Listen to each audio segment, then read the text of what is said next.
The moment I handed over the check, I felt relief. It wasn't just about the money, it was about Emily. She had been losing sleep over this, worrying about her father's well-being, as if he had ever truly deserved it. I did it for her, not for him. My father-in-law, Richard, leaned back in his chair, studying the check like it was a winning lottery ticket. We were in a quiet, run-down diner, the kind of place where bad deals were made, and even worse secrets were kept. I had asked to meet him in public, hoping it would keep him civil.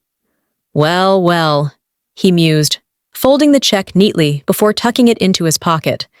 I have to admit, I wasn't sure you'd actually do it. I clenched my jaw. Emily was worried about you. I wasn't going to let her suffer because of your mistakes. He smirked, stirring his coffee lazily. Big words, son. You do realize this isn't the first time I've been in a mess, right? I knew. It was always something with him. Bad deals, shady investments, reckless spending. Emily had grown up watching her mother bail him out until she finally had enough and left. Richard never changed.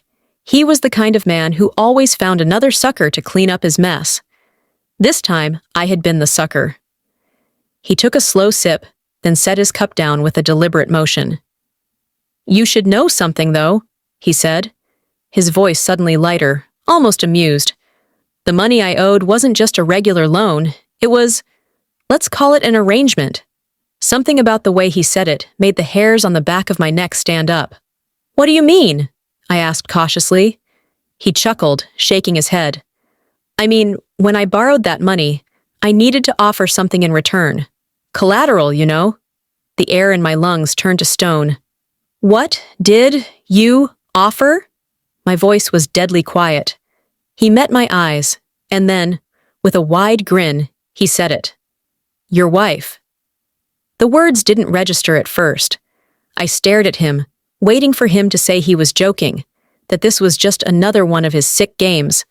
But his smile stayed in place, and the weight of his words sank into my chest like a brick dropped into deep water.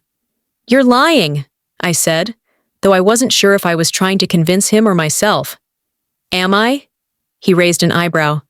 See, the thing is, Alex, those guys I borrowed from, they don't take too kindly to unpaid debts, and when they asked what I had of value, well, he spread his hands like it was the most natural thing in the world. Emily's young, beautiful, worth more than any dollar amount I could offer.